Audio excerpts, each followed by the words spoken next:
রাতকে অর্থাৎ নারীকে এখন সকালবেলা ট্রাফিক ফেস করতে হয়, ফেস করে সে চলে যায় অফিসে। সেখানে সে অবভিয়াসলি পুরুষের পোশাক পরে বসে থাকে এবং গলার ভয়েসটাও পুরুষের মতো হয়ে যায়। ইভেন সে যখন রিক্সাটা ডাকে তখনও পুরুষের মতো লাউড ভয়েসে ডাকে। সকালের ট্রাফিক ফেস করে সে অফিসে যায়, বিকেলের ট্রাফিক জ্যাম ফেস করে সে আবার বাসায় ফিরে আসে। এখন আমরা একটা প্রশ্ন করতে চাই, বোন, আপনার সন্তানকে কে লালন পালন করবে এখন আপনি যখন দিনের ফাংশনে চলে গেলেন? অ্যান্সার, অনেক প্রোগ্রেসিভ অ্যান্সার, আমার সন্তানকে আমি কাজের বুয়ার কাছে রেখে দিব, অথবা আমি কোনো ডে কেয়ার সেন্টারে রেখে আসব। এখন ডে কেয়ার সেন্টারের একটা বাচ্চাকে আমরা যদি ফোন করি, বাবা কেমন আছো, তুমি কি এখানে থাকতে চাও না মায়ের কাছে যেতে চাও? সে বলবে, আমি এখানে থাকতে চাই না, আমি মায়ের কাছে ফিরে যেতে চাই। কিন্তু মা কি তার ওই অধিকারটা হরণ করলেন না? বাচ্চার সেই দুরন্ত শৈশব মমতার অধিকারটাকে আপনি হরণ করলেন না? আমরা আজকে আপনাদেরকে প্রশ্ন করতে চাই যে মেয়েরা এই লেকচারটা আজকে শুনবেন এবং অনলাইনেও। তারপর কি হয়েছে? যখন সে পুরুষের রোল প্লে করছে সমাজে, তখন তাকে পুরুষের পোশাক পরতে হচ্ছে। আর রাসূল সাল্লাল্লাহু আলাইহি ওয়াসাল্লাম বলেছেন যে যখন কিয়ামত চলে আসবে তখন নারী পুরুষের পোশাক পরবে আর পুরুষ নারীর পোশাক পরবে। পোশাকটা যখন চেঞ্জ হয়ে গেছে তখন তাকে কোট টাই স্যুট পরতে হচ্ছে, বা এমন পোশাক পরতে হচ্ছে যেটা পরেও সে নগ্ন থাকছে। কে বলেছেন এই কথাটা 1400 বছর আগে যে এক শ্রেণীর মেয়ে বের হবে যারা পোশাক পরেও নগ্ন থাকবে? আপনি কি ডটগুলো মিলাতে পারছেন? তিনি আরও বলেছেন, যখন এই অবস্থা সৃষ্টি হচ্ছে তখন মেয়ে তার ফার্টিলিটি হারাচ্ছে, উর্বরতা হারাচ্ছে। কীরকম? সে এখন আর 4টা 5টা 6টা সন্তান জন্ম দিতে পারে না, কারণ সে যখন দিনের রোল প্লে করতে গেছে, পুরুষের রোল প্লে করতে গেছে, তখন তার উর্বরতা হারিয়েছে, সে তার নারীত্ব হারিয়েছে। সে এখন সর্বোচ্চ একটা বাচ্চা জন্ম দিতে পারে। আর যখন একটা পুরুষের বাচ্চা হবে না, তখন সে পুরুষ কী করবে? সে আরেকটা বিয়ে করতে চাইবে। সেই পথটাও আমরা বন্ধ করে দিয়েছি। একটা মেয়ের সন্তান জন্ম দেওয়ার সবচেয়ে সুইটেবল টাইম হচ্ছে 15 থেকে 25 বছরের মধ্যে। আর আমাদের এখন সোসাইটি আমাদেরকে শেখায় যে 25 তো বিয়ের বয়সই না, 30-35 এগুলো বিয়ের বয়স, তার আগ পর্যন্ত আমাদেরকে নিজের পায়ে দাঁড়াতে হবে। সেই মনেও আপনার মা কি এভাবে চিন্তা করেছিলেন? বা আপনার নানি কীভাবে চিন্তা করেছিলেন? আপনার দাদি কীভাবে চিন্তা করেছিলেন? 17 বছর 6 মাস একটা মেয়ের বয়স, তাকে আমরা বলছি নাবালিকা, তার বিয়ে জায়েজ নাই। কোথায় জায়েজ নাই? ইসলামে জায়েজ আছে, কিন্তু আমাদের দেশে জায়েজ নাই। দেশে না, আমাদের গডলেস পৃথিবী, এই পৃথিবীটা গডলেস। এখানে কোনো রাষ্ট্র একাকী কিছু করতে পারে না এখন, যতক্ষণ না একটা ওয়ান ওয়ার্ল্ড অর্ডার আসে। ওই যে বললাম, জেরুজালেম থেকে অর্ডার আসবে, সারা বিশ্ব সেটা ফলো করবে। ওয়ান ওয়ার্ল্ড অর্ডার, একটা অর্ডার সারা ওয়ার্ল্ড চলবে, এটাই দাজ্জাল। এখানে কি হলো? সে তার ফার্টিলিটি হারালো, সে উর্বরতা শক্তি হারালো, সন্তান জন্ম দেওয়ার ক্ষমতাটা হারালো, আর তার সন্তান মানুষ হচ্ছে ডে কেয়ার সেন্টারে। এবার দেখেন, এই সন্তানটা যখন বড় হবে, তার শৈশবটা যেহেতু কেটেছে অনেক কষ্টে, একাকিত্বে, যন্ত্রণায়, না বলা কষ্ট সে কাউকে বলতে পারেনি। অনেকের এরকম হয়েছে, আমি জানি। এই ছেলেটা বড় হয়ে জঙ্গি হবে, জানেন? এই ছেলেটার ব্রেইন ওয়াশ করাটা খুব সহজ হবে, এই ছেলেটাকে টেরোরিস্ট বানানো খুব সহজ হবে, কারণ সে ভিতর থেকে অ্যারোগেন্ট, তার ভিতরে অনেক ক্ষোভ আছে, কষ্ট আছে। এই ছেলেটা যখন বড় হবে, হতে পারে সে পিএইচডি অর্জন করেছে, হার্ভার্ড, অক্সফোর্ড, কেমব্রিজে পড়েছে, কিন্তু এ যখন ফিরে আসবে তখন সে তার ওই মাকেই একসময় বৃদ্ধাশ্রমে রেখে আসবে। এখন আমরা বৃদ্ধাশ্রমের ওই মাকে যদি ফোন দেই যে খালা কি খবর, কেমন আছেন, আপনি কি এখানে থাকতে চান না বাসায় ফিরে যেতে চান? সে বলবে, আমি এখানে থাকতে চাই না, আমি বাসায় ফিরে যেতে চাই। তখন ইসলাম আপনাকে রেসপন্স করবে, অ্যান্সার দিবে যে জাযাউস সাইয়্যিআতু মিথলাহা, অন্যায় আচরণের প্রতিফল পরিপূর্ণরূপেই পেতে হয়। এটা ইসলাম বলবে আপনাকে। কারণ যে কাজটা আপনি করে আসছিলেন ছোটোবেলায় আপনার সন্তানের সাথে, ঠিক সেই আচরণ সেই সন্তান আপনার সাথে করবে যখন আপনি বুড়ো হয়ে যাবেন। আপনি কাদার আগে চিন্তা করা উচিত ছিল যে আমি আমার সন্তানকে কীভাবে বড় করছি।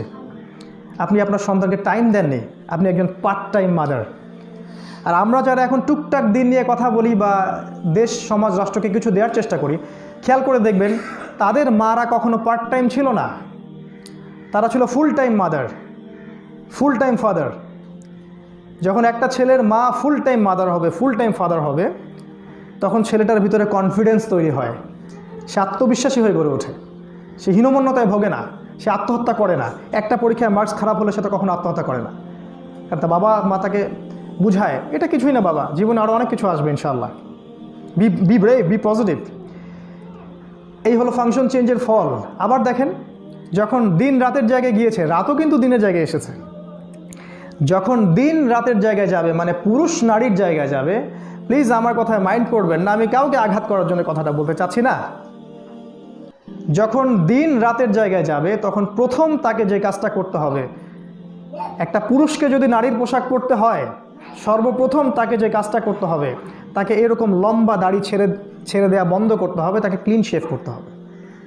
এটা হচ্ছে প্রথম ফাংশন, প্রথম স্টেপ, যে একটা দিন রাতের দিকে যাচ্ছে, একটা পুরুষ নারীর দিকে যাচ্ছে। তাকে সমাজের ফাংশনের মধ্যে নারীর আসনগুলোয় বসতে হবে, নারীকে উপরে তুলে দিয়ে তাকে ইয়েস স্যার করতে হবে। আমরা বলছি না তাদের ইন্টেলেক্ট নাই, নারীরা অবুঝ, তাদের ইন্টেলেক্ট নাই, এটা বলছি না আমরা মূল ফাংশনটা বলছি। কোরআন নারীকে অনেক উঁচু জায়গায় স্থাপন করেছে, এগুলো নিয়ে পড়ার ভাবার সময় তো নাই। এই হলো দিনের ফাংশন। আবার একটা ব্যাপার আছে, যখন দিন রাতের মধ্যে আর আগ্রহ খুঁজে পাচ্ছে না, আর দিন যখন মেয়েদের মতো পোশাক পরছে, মেয়েদের মতো কথা বলছে, মেয়েদের মতো চলাফেরা করছে, তখন দিনকে আকর্ষণ করছে, তখন পুরুষকে আকর্ষণ করছে। আর যখন পুরুষকে আকর্ষণ করবে, তখন সমাজে হোমোসেক্সুয়ালিটি বা সমকামিতা বাড়বে। কে বলেছেন এই কথাটা 1400 বছর আগে, যে আমার উম্মতের মধ্যে আমি সবচেয়ে বেশি যে জিনিসটা ভয় পাই সেটা হলো গোপন শিরক এবং সমকামিতা? কে বলেছেন এই কথাটা 1400 বছর আগে? This is Akhiruzzaman, welcome to Akhiruzzaman. আপনি হয়তো ভাবছেন এটা কেমন কথা, ঢাকায় তাদের সংগঠন আছে যারা সমকামী, রংপুরে তাদের কর্মী আছে যারা সমকামী। আপনার সন্তানের দিকে খেয়াল রাখবেন, ফাংশন চেঞ্জ হয়ে গেছে।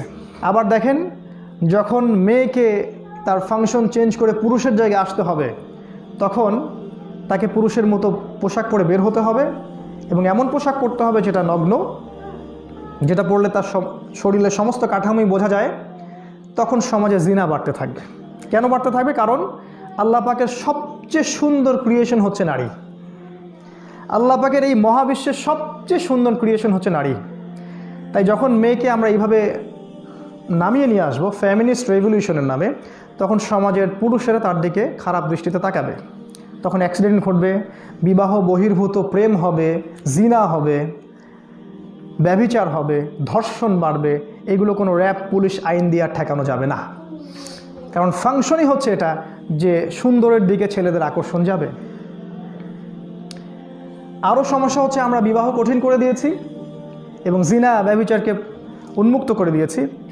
আর আমাদের যে পশ্চিমা modern, so called modern western civilisation, জগতের যত খারাপ বিষয়গুলো ওখান থেকে আসে, যেমন পর্নোগ্রাফি, যেমন সেক্সুয়াল রেভলিউশন, যেমন সমকামিতা, ওদের ওখানে জায়েজ, ওদের ওখানে সার্টিফিকেট দেওয়া হয়।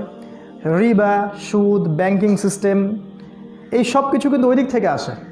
মেবি এটাই হতে পারে মিথ্যা সূর্যোদয়, যেটা পশ্চিম দিক থেকে উঠবে। রাসূল সাল্লাল্লাহু আলাইহি ওয়াসাল্লাম বলেছিলেন।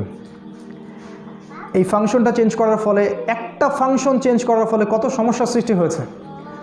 যখন নারী পুরুষের জায়গায় চলে আসছে, তখন জিনা বেড়েছে, ধর্ষণ বেড়েছে, ব্যভিচার বেড়েছে, এর ফলে হত্যা বেড়েছে, এর ফলে সমকামিতা বেড়েছে। এক পর্যায়ে পুরুষের দিকে আর আকর্ষণ খুঁজে পায়নি, তখন বাচ্চাদের দিকে এগ্রেশন হয়েছে। এখন চাইল্ড অ্যাবিউজিং হচ্ছে, এখন বাচ্চাদের প্রতি সেক্সুয়াল হ্যারাসমেন্ট করা হচ্ছে। এরপরে কি হবে? এরপরেও একটা ঘটনা ঘটবে, এরপরেও একটা স্টেজ আসবে, যেটা রাসূল সাল্লাল্লাহু আলাইহি ওয়াসাল্লাম বলেছেন। আমি আজকে আপনাদেরকে বলছি কি হবে এরপরে মানুষ বাচ্চাদেরকেও ছেড়ে দিবে, নারীর কাছেও আর মজা পাবে না, তৃপ্তি পাবে না, পুরুষের কাছেও আর তৃপ্তি পাবে না, কারণ আল্লাহ পাক এদেরকে ধ্বংস করে দিবেন, শীঘ্রই আযাব আসবে।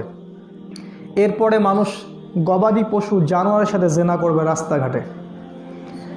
এটা প্রফেসাইড বাই মুহাম্মদ সাল্লাল্লাহু আলাইহি ওয়াসাল্লাম, এটা হবে। আমরা বলতে চাই সিস্টার, এই সমস্ত সমস্যাগুলোর গোড়া কোনটা? I hope you don't mind, sometimes I get angry, কখনো কখনো আমি রাগ হই, এটাতে মাইন্ড করবেন না। এই সমস্ত সমস্যাগুলোর গোড়া কোনটা? গোড়া হচ্ছে ওই ফাংশনটা চেঞ্জ করা। রাতকে আমরা দিনের জায়গায় নিয়ে আসছি আর দিনকে রাতের জায়গায় নিয়ে গেছি, ব্যাস, দ্যাটস অল।